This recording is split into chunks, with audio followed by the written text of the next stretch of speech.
Hi guys, आज देखते हैं हम 9वीं क्लास का है यानी 9th क्लास का फिजिक्स का ये फर्स्ट चैप्टर है। ठीक है, जिसमें हम देख रहे हैं कि पदार्थ क्या है। पदार्थ वह वस्तु जो कुछ स्थान गिरे, जिसमें द्रव्यमान हो, आयतन हो, जो अवरुद्ध उत्पन्न करे, उसे क्या कहते हैं? पदार्थ। जैसे में है हवा, लोहा, लकड़ी। ठीक है, जैसे देखिए आयतन, किसी वस्तु द्वारा अधिकृत स्थान क्या कहते हैं? आयतन। ठीक है, आगे देखिए पदार्थ के गुण है कि पदार्थ जो होते हैं कणों से बने होते हैं। पदार्थ के कण अत्यंत सूक्ष्म होते हैं। पदार्थ के कण अनवरत गतिशील होते हैं। पदार्थ के कण एक दूसरे को आकर्षित करते हैं। पदार्थ के कण के बीच क्या होते हैं? रिक्त स्थान होते हैं। ये सब क्या है? गुण है। ठीक है, आगे देखिए द्रव क्या है? जिसे किसी भौतिक प्रक्रिया की सहायता से पदार्थों को अन्य भागों में विभक्त नहीं किया जा सकता है, उन्हें द्रव कहते हैं। जैसे चीनी है, सोडियम क्लोराइड है, चूना है। ठीक है ना, ताप बढ़ने से क्या होता है? कणों के वेग में वृद्धि होता है। ठीक है, चलिए हम आगे देखते हैं।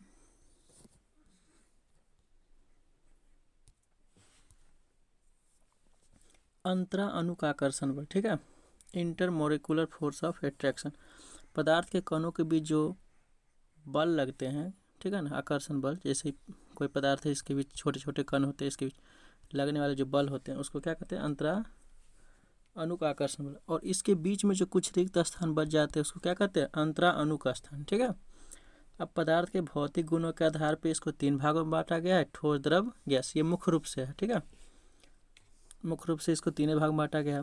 वैसे रासायनिक दृष्टि से कहेगा तो पदार्थ के भी 3 भागों में बांटा गया, जैसे तत्व, यौगिक, मिश्रण। रासायनिक दृष्टि से है। यहाँ भौतिक दृष्टि से कितना है? ठोस, द्रव, गैस। अब पदार्थ के चौथा अवस्था और 5वां अवस्था भी है, आगे चर्चा करते हैं। ठोस पदार्थ, जिन पदार्थों की आकृति और आकार क्या होते हैं? निश्चित होते हैं, उसे ठोस कहते हैं। जिस ठोस का गुण है कि उसका घनत्व उच्च होते हैं, द्रवणांक और क्वथनांक उच्च होते हैं, यह कठोर दृढ़ होते हैं, यह असंपीड्य होते हैं, यानी इसको दबाया नहीं जा सकता, इसमें बहाव की प्रवृत्ति नहीं होती है। ठोस पदार्थ को गर्म करेंगे तो क्या होगा? यानी प्रसार होगा, ठंडा करेंगे संकुचन होता है। ठीक है, द्रव जिनके क्या होता है? आकार निश्चित नहीं होते हैं, उसे क्या कहेंगे? द्रव कहते हैं।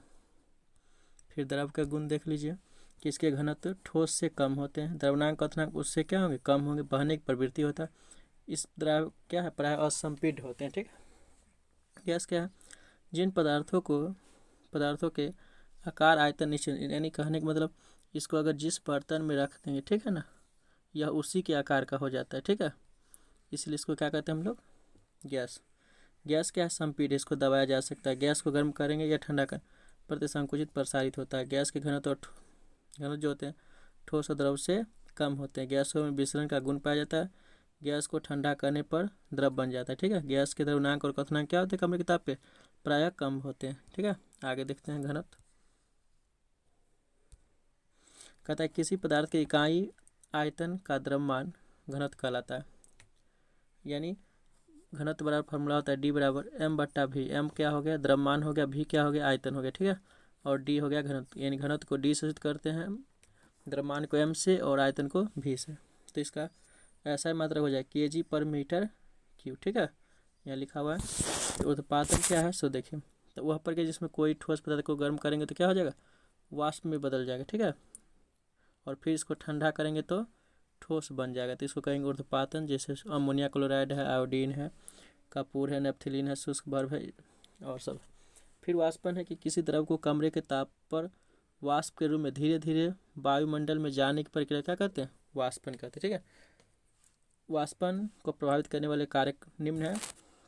जैसे ये द्रव की प्रकृति पर निर्भर करता है, द्रव का पृष्ठीय क्षेत्रफल पर निर्भर करता है, द्रव का ताप पर है, वायु का वेग और आर्द्रता पर है। ठीक है, अब है गैस का दाब। बर्तन के दीवार के प्रति एकांक क्षेत्रफल पर जो गैस आरोपित करते हैं, जैसे बर्तन है, इसके चारों ओर जो दाब लगाएगा, ठीक है, इसी को क्या कहते हैं?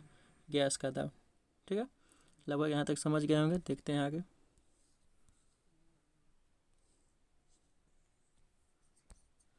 दाब का ऐसा मात्रक पास्कल होता है। ठीक है ना, एक वायुमंडल दाब बराबर 1.01 × 10⁻5 पास्कल। कहीं कहीं पर मिलेगा आपको 10⁻5 पास्कल भी। ठीक है ना, संघनन क्या है? पदार्थों के गैसीय रूप का द्रव रूप में परिवर्तन। गैस क्या? द्रव रूप में परिवर्तन ही क्या कहता है? संघनन कहलाता है। उबलते हुए जल की तुलना में उसका भाप शरीर में अधिक जलन पैदा करता है, क्योंकि उसमें क्या पाया जाता है? गुप्त उष्मा पाया जाता है, ठीक है, इसीलिए वो ज़्यादा जलन उत्पन्न करता है। द्रव्यनांक क्या है? द्रव का क्वथनांक जिस ताप पर कोई द्रव अवस्था से गैसीय अवस्था में परिवर्तन होता है उसको क्या कहते हैं? द्रव का क्वथनांक, ठीक है ना, इन बॉइलिंग पॉइंट। और द्रव का हिमांक है वह ताप जिस पर कोई पदार्थ द्रव अवस्था से ठोस अवस्था में परिवर्तित हो जाएगा तो उसको क्या कहेंगे? हिमांक। यह प्रक्रिया क्या कहलाता है? द्रव का जमन, ठीक है। विसरण की क्रिया जो होता है, जैसे इत्र का गंध चारों ओर फैल जाता है, रसोई घर का भोजन चारों ओर फैल जाता है, ये सब किसके कारण होता है? विसरण के कारण, ठीक है। आर्द्रता क्या है? तो वायु में उपस्थित जलवाष्प की मात्रा को क्या कहते हैं हम लोग? आर्द्रता कहते हैं, ठीक है। आगे देखते हैं। आगे भींगा हुआ कपड़ा शुष्क वायु में सूख जाता है जबकि आर्द्र वायु में सूखने के लिए अधिक समय लगता है। क्यों? तो क्यों लगता है? क्योंकि उसमें क्या है कि देखिए वायुमंडल में आर्द्रता की मात्रा अधिक होने के कारण कपड़ा देरी से सूखता है, जबकि शुष्क वायु यानी गर्मी के दिनों में आर्द्रता की मात्रा कम होता है, इसीलिए कपड़ा क्या होता है? जल्दी सूख जाते हैं। गर्मी के दिनों में हम लोग कपास के कपड़े या सूती कपड़ा क्यों पहनते हैं? क्योंकि गर्मी के दिनों में शरीर की से काफ़ी मात्रा में पसीना निकलता है, ठीक है, जिससे यह कपड़ा क्या होता है? पसीना को आसानी से सोख लेता है, जिससे हमें ठंडक महसूस होता है, ठीक है। पदार्थ के चौथी अवस्था क्या कहते हैं? प्लाज्मा अवस्था कहते हैं, जिसका हम लोग उपयोग कहाँ करते हैं? प्रतिदीप्त ट्यूब में नियॉन संकेत वाले में करते हैं, ठीक है। आगे है पांचवा अवस्था है बोस-आइंस्टाइन कंडेंसेट है, ठीक है।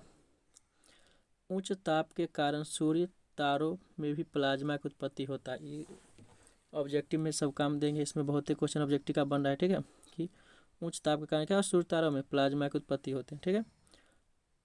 पदार्थ की पांचवी अवस्था है बोस आइंस्टाइन कंडेंसेट है, जिसकी खोज सत्येंद्र नाथ बोस इन्हीं के नाम पे पड़ा था, ठीक है। और एक वो है आइंस्टीन, उनके नाम पे, दोनों के मिला के नाम पे, इन दोनों के मिलने से बना था। ये 1920 में किए थे, ठीक है। आगे देखिए वाष्पन और कथन में क्या अंतर है।